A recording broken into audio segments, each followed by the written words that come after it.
2023 marked my first full calendar year as a full-time content creator. And now that I've got the flashy stuff out of the way, i.e. talking about money and how I met my six-figure income goal last year, I want to pull the curtain back and share some of the lessons I've learned through the highs and lows of the past 12 months. First, talking about the goals I set bright-eyed and bushy-tailed last January, and the ways I failed a lot of them, and how persevering and being open to newness opened up new opportunities, experiences, and adventures that more than made up for them. These year in review videos can often be long and rambly, so grab your beverage of choice, settle in, and get cozy. But they are fun and valuable for three reasons. First, I think they can give a deeper look into what life as a full-time creator can really be like. Don't get me wrong, I do think these recap videos are still very much highlight reels, but I do make it a priority to be really open about the struggles that I'm facing as well. Two, I get to share insights and lessons against the backdrop of real life experiences. A lot of educational channels, this one included, have tons of videos that are rapid fire X ways to succeed at blank. And though those are great formats for easy consumption and action, you lose the heart of why those tips are truly effective, the little ways they can impact your journey, and how often they are a lot easier said than done. And three, these videos allow us to get to know each other a little better. I always find though viewership on these types of videos are relatively low. Not a lot of people watch them till the end. The comments I get are always so heartfelt. They usually give me a peek into your life as you share what resonates and open up about your own year. All right, now on the off chance that you're new here, hi, my name is Kea. I'm a Canadian content creator / influencer. I make most of my living through hair, beauty, and lifestyle content under the handle Comfy Girl Curls. And this channel, Creating with Kea, is where I share all of the behind the scenes, the tips, and the work that goes into treating content as a sustainable business. I've been creating content online for 8 years, and with time, it has really snowballed from fun hobby to casual side hustle to traveling the world working with massive brands before finally turning it into my full-time job in 2022. And what a year it's been since then. So without further ado, a look back into 2023. I'll include timestamps below in the event that you want to skip around. I want to start by looking at my 2023 goals. And the major through line of these goals were to set ones that were much more attainable than the year before. As much as I love setting big, scary, impossible goals, I love crossing them off even more. So here's what I had written down, which I thought were quite conservative. Make 100K, diversify my income, pitch brands, seek help on my business, 30 blog posts and 30 YouTube videos on Comfy Girl Curls, 40 YouTube videos and blog posts on Creating with Kea, connect more with the local creator community. Let's see how we fared. First, I did, after my second year of trying, hit my six-figure income goal. If you want to see my full income breakdown, definitely go watch this video after. When I set out my roadmap, my plan for making six figures this year, it was really reliant on me leveraging more income streams. I was hoping to blog more, generating more ad revenue and affiliate income, and I was also hoping to maybe create some more digital products and sell those. But honestly, though I did see growth in all of these revenue streams, it wasn't what had made me cross the six-figure mark. I ended up diversifying my income by acting in commercials. I was asked in my last video how payment for these things work, and the quick rundown is that there are kind of two stages to getting paid for a commercial. The first is what you get paid regardless. You get paid for your hours on set, but then there is your buyout. And that is usually like the bigger chunk of money. In like content creator terms, that is the brand like buying the usage of your image. It's granting them the rights to run the commercial, put your picture in print, share it online, all of that. And you're not actually guaranteed your buyout. You only get your buyout once the commercial has been finally edited, and I believe they begin using it. If you do not make that final edit, or they choose not to air your commercial ever, you don't get a buyout. Unless your contract has like a note that says guaranteed buyout on it, but that's not usually the case. Okay, addressing my next goal, pitching. I did do a little bit this year, and what a humbling experience it is. I had a couple wins, but honestly, just so much ghosting, nothingness. I was doing a lot of pitching with my big Europe trip in mind, so I was pitching a lot of travel-focused brands, and that could explain a lot of the radio silence. Like I was technically trying to step into new content categories categories. I don't have a really big repertoire of travel related content. If I were to do a do-over and do it right and more intentionally, I would have first created some more organic content in the content pillars that I was trying to land brand deals in. And then when I reached out to them, I would be able to point to the content I had created as an example of my work, but we didn't do that. It's funny because for the past like 3 to 4 years straight, I have had it on my goal list to pitch brands. You can really determine the direction of your content when you are the one pitching. But I think I just really underestimated the power dynamic switch up that happens when you're the one reaching out to a brand.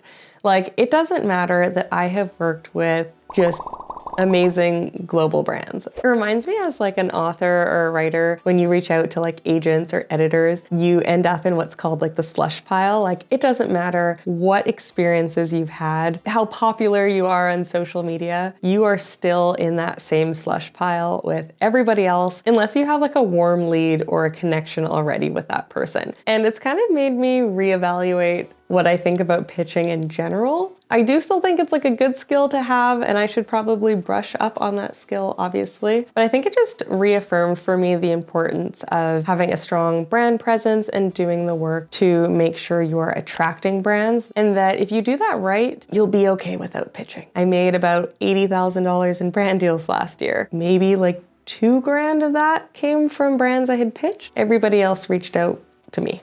The goal of seeking help. Last year, I really realized that I had too many goals and I just wasn't able to execute it all alone. I realized that I needed to start seeking help. And I did technically achieve this goal for the majority of this year, but we're starting 2024 with zero support again. So for 9 months last year, my husband was working with me, working for me during a break in his education. And honestly, we made such a great team. He relieved so much stress. He took on all of the administrative tasks in my business, so he managed all of my emails. He would be the one to send out invoices and nudges. He managed all the finances, tracked all of my expenses, all of the things that I hate doing. It was lovely. He also did a lot of rough editing of my YouTube videos throughout the year.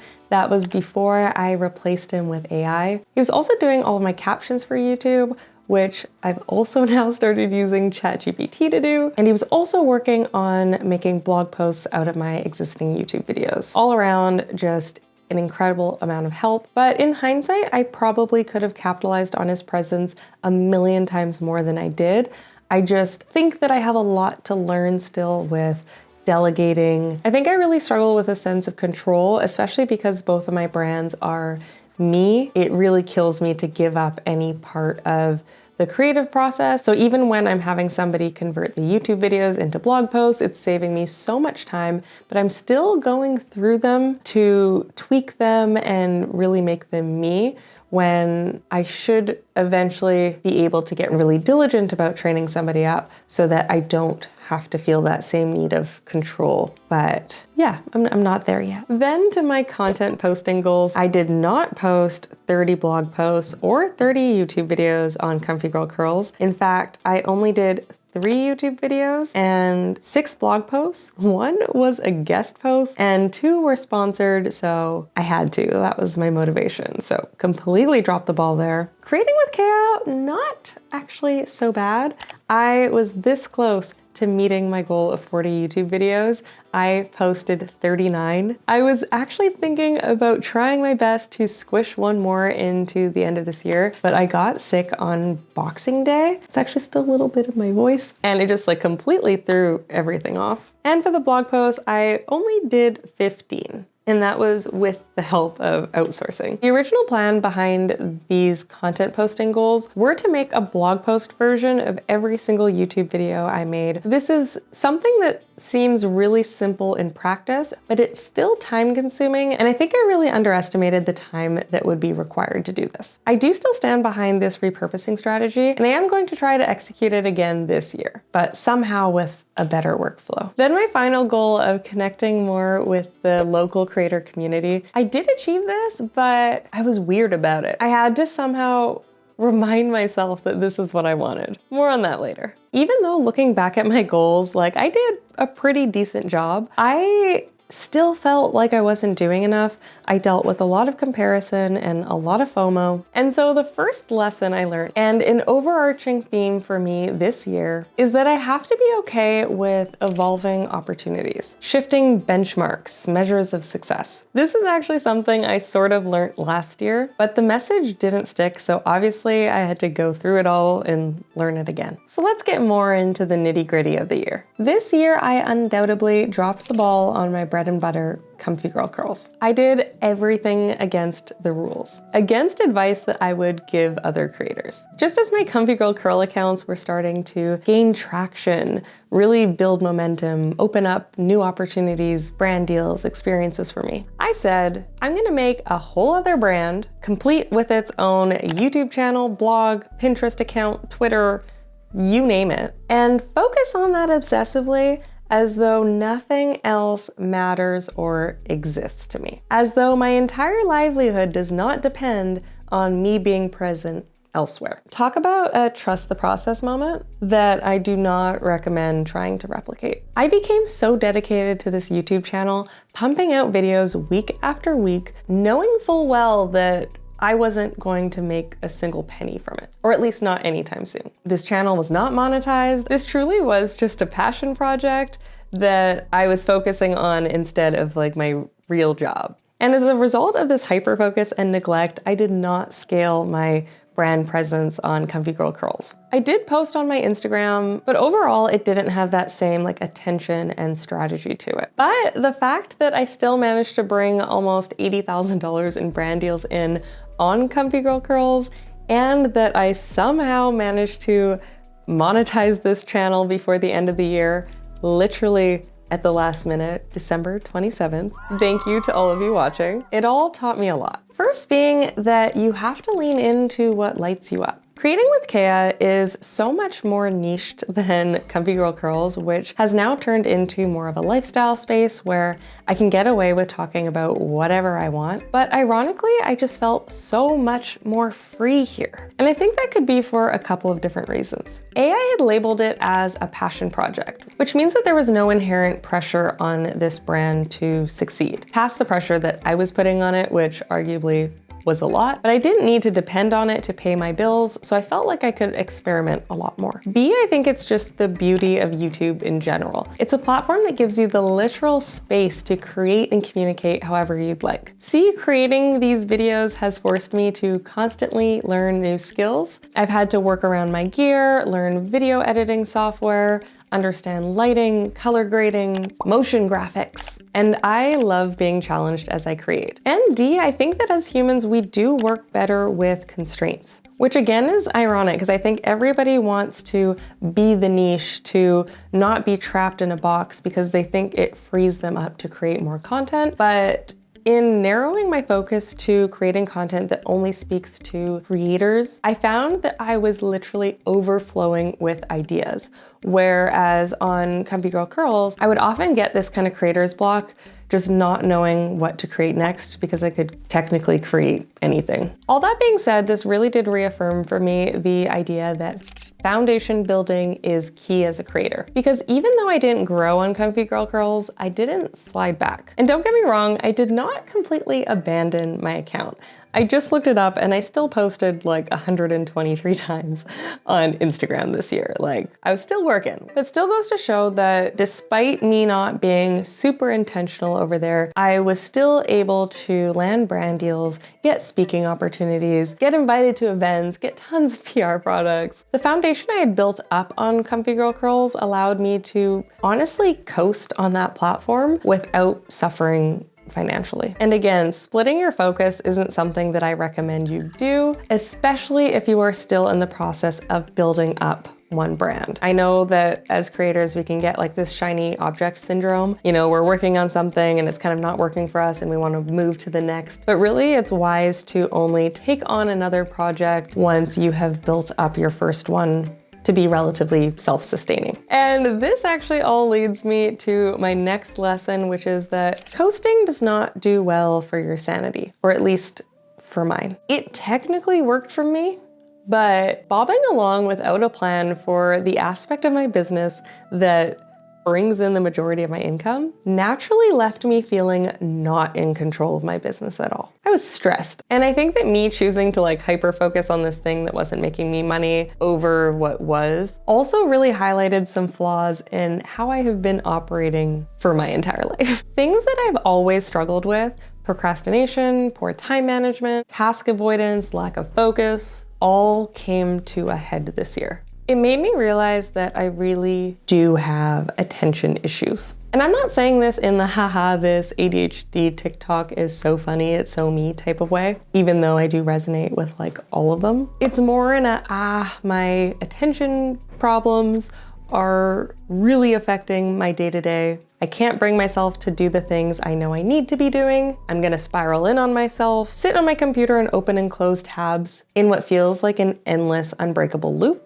And it's been funny talking to some of my friends who are diagnosed with ADHD, because when I explain my struggles to them, I feel really validated. But then when I talk to other people, they usually are like, hey, no, are you kidding me? You have this whole business to yourself. You're pumping out YouTube videos every week. You're doing so much. You are so productive. But I don't think people understand how much I struggle with executing tasks. Because I'm always doing something, it looks on the outside like I'm killing it. But if you look a little deeper, you'll notice that I'm never usually working on the thing I'm supposed to be working on. I'm usually working on whatever is going to give me a dopamine hit. That's it.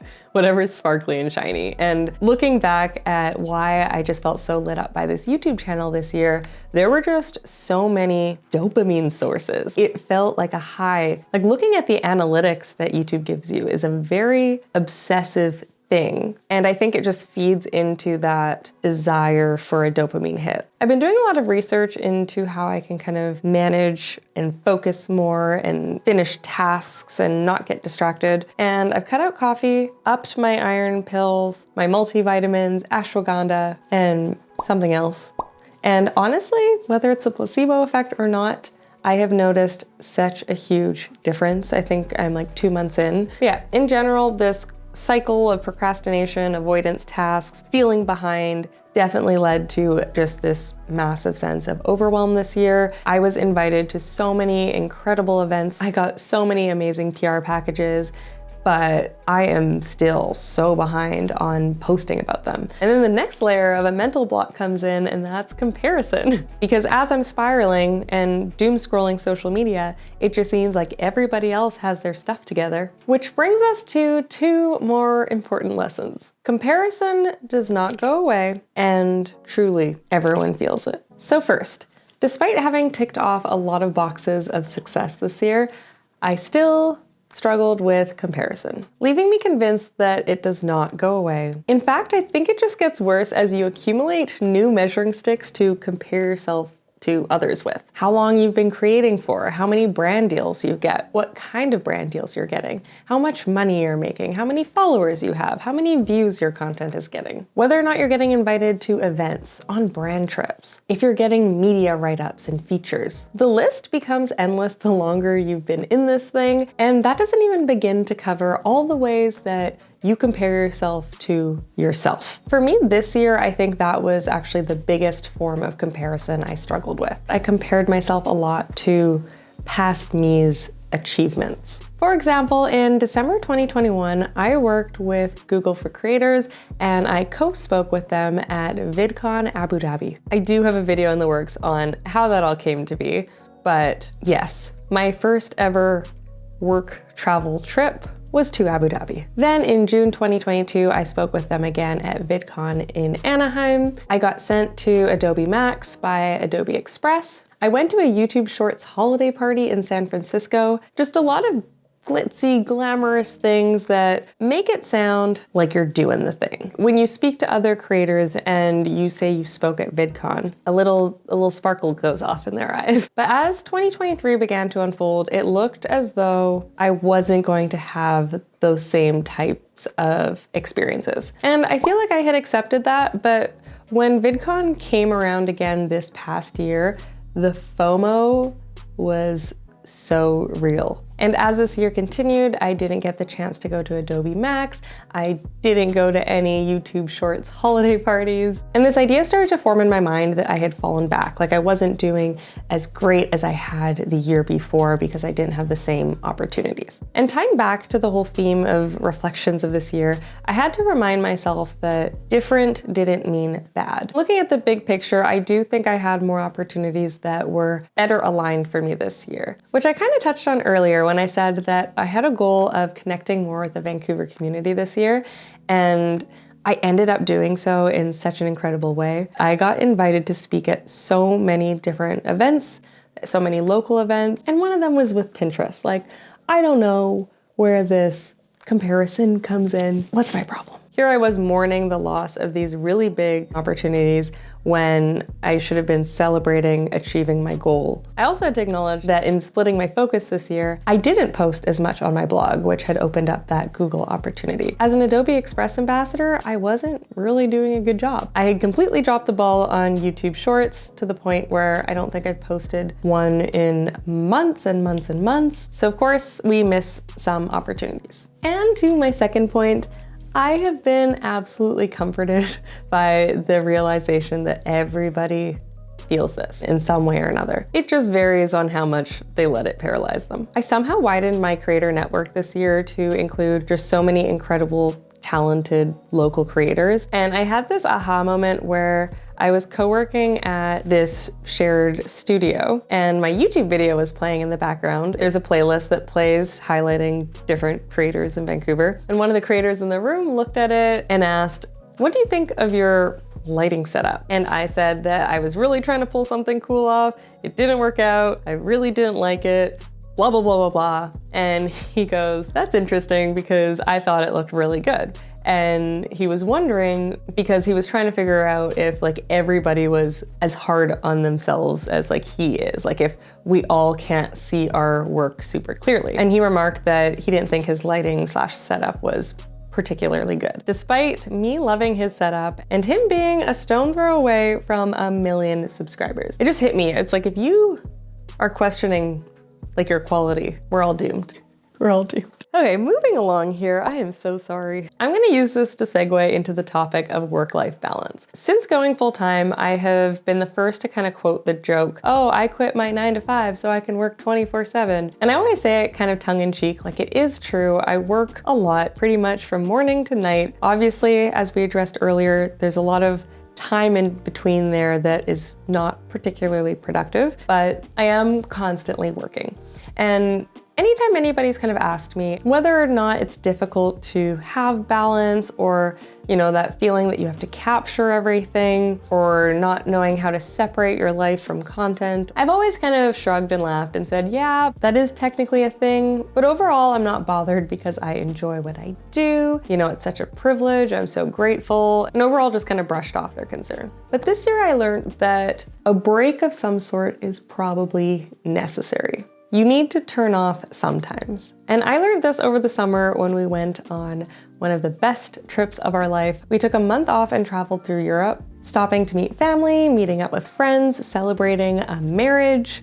It was an incredible time all the way through London, Ireland, Portugal, and Norway, and a day in Sweden. First, a quick pause to say just wow, this was such a big moment because it was literally a dream come true. I think when so many of us pursue entrepreneurship, self-employment, we always have this kind of dream of being able to work from anywhere in the world, this dream to travel, and this trip was that vision come to life. I was able to take a month off without having to worry about getting the time booked off, and yeah, it was amazing. But this trip did kick my butt in that it showed me that I really did have an inability to turn off. At this point in the year, I really did need a vacation, but I think as a creator, especially a relatively small one like me who's not going on millions of fancy trips a year, you also want to use this opportunity to create gorgeous content, something unique to share with your audience. And that was something that I struggled with. I did actually go into this trip with an entire game plan for capturing content,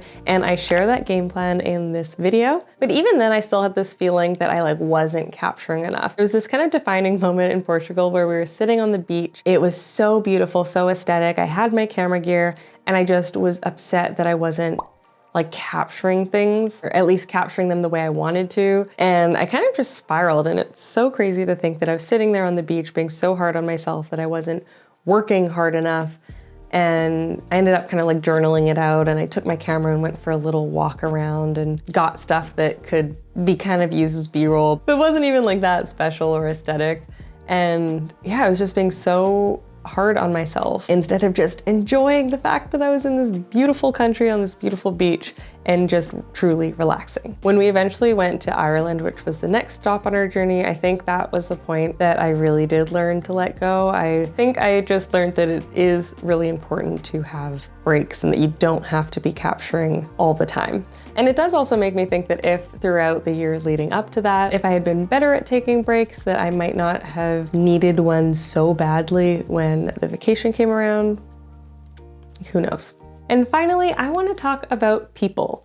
Community connection. The lesson here is that it is the most important thing to making it as a creator. You need people around you to raise you up, to give you ideas, to inspire you. You literally cannot do this in a bubble. You will either not succeed, or you will, and you will implode pretty quickly. People were absolutely the highlight for me in 2023. First of all, the fact that I got to spend so much time with my husband, absolute privilege, absolute joy. We would regularly go for walks in the middle of the day, go for coffee, work at different places, and we would regularly stop and look at each other and say, we need to appreciate this moment because it's not going to be like this forever. And I think we really did. We did a good job of appreciating it. I also got to deepen connections with my existing creator community through attending a lot of events, doing co-working sessions with friends, just hanging out. My friend Granaz invited me as a +1 on her brand trip to Whistler with Benefit. I was so touched to come along for the ride, and it also just allowed me to get to know her so much better. She's literally one of the sweetest, kindest, wisest people I know. And then, as I mentioned earlier, my creator community network expanded so incredibly much this year. I talk about it a little bit in my week in the life video, but I went to a Vancouver creator event. I walked in and literally thought, where did all of these people come from? Who are all of these creators? Up until then, most of my creator friends have been in the like hair, beauty, lifestyle niches because I met them all at influencer events hosted by beauty brands. And like my 3 other remaining local creator friends, I met through being a Stan ambassador. That's it. That's all I knew in the city. And so at this event, I met massive YouTubers, massive TikTokers, a lot of men, which was really funny to me because I was so used to being in this beauty bubble that in my mind, I was like, there's no male creators here. And as I started to connect a lot more with the people at these events, I really felt like I had found my people. I didn't share the same niche as any of these people, and for a lot of them, not even the same like primary platform, but I felt like I was around people who treated content as this like long-term business. People who had studio spaces or were co-renting studio spaces to work out of. People who had editors, who had staff and teams. Just this bigger thing than being like a solo influencer on like a single platform. And after I had sort of like popped this bubble of illusion that none of these other creators existed, I started seeing them at more events. There was more opportunities to connect. And 4 of the people that were going in on this studio space started to open it up to people to co-work. And I jumped on like literally every opportunity to co-work. Every time they said a time opened up, I was like, hi, I'll be there. I feel like the cliche advice of getting into rooms where you are the most inexperienced or the least successful is so true. And because a lot of these creators were YouTubers, I feel like I just learned so incredibly much about just bettering this channel. I also felt so validated by community this year. I also really learned that I only really feel validated by people. I don't feel validated by numbers or money even. A people-pleasing eldest daughter syndrome, perhaps? Truly, one comment talking about how I have inspired somebody or that somebody thought my content was really valuable or high quality or anything lights me up way more than hitting subscriber milestones. Community validation, again, showed up through speaking opportunities. It made me just trust that people were seeing value in my journey, my content, the things that I talk about, and it made me feel like I truly was helping out others. And it ultimately made Vancouver, Canada, the creator space as a whole just feel so small, because at every single event I went to, there was somebody there who was like familiar with me or familiar with my content, or I had engaged with at some point behind the scenes, maybe via email, and they wanted to introduce themselves in person. And it was just this very humbling, connected feeling to know that like my content was reaching people. Okay, hopefully this hasn't been 5 hours. Now, where does that leave us? I am honestly buzzing with excitement for this year, 2024. In my How Much I Made in 2023 video, I got so many super kind comments saying, I can't wait for you to double this next year. And though these are so well-meaning and I appreciate them so much and would not complain if I doubled my income, that's actually not my goal. I don't actually have an overall financial goal this year past just maintaining. Now that this channel is building momentum and is monetized, I feel like I'm finally balancing 2 full businesses versus a business and a passion project, which is actually leaving me incredibly motivated. It makes me feel like I can get back to basics, providing value on both, building out my email newsletters, building out digital products for you guys as I focus on my blogs and Pinterest. I'm also wanting to infuse all of the different things that I loved about creating on Creating with Kea this year into Comfy Girl Curls. I'm really hoping to getting back to growing there and thriving there versus just coasting. I don't want everybody who has been with me there up until now to feel like I abandoned them. If you made it to the end, has my hair been progressively getting frizzier? We didn't talk about my hair. Comfy Girl Curls? Where are the curls? If you made it, share your 2024 goals below. I'll be cheering you on. Thanks for watching, and until next time.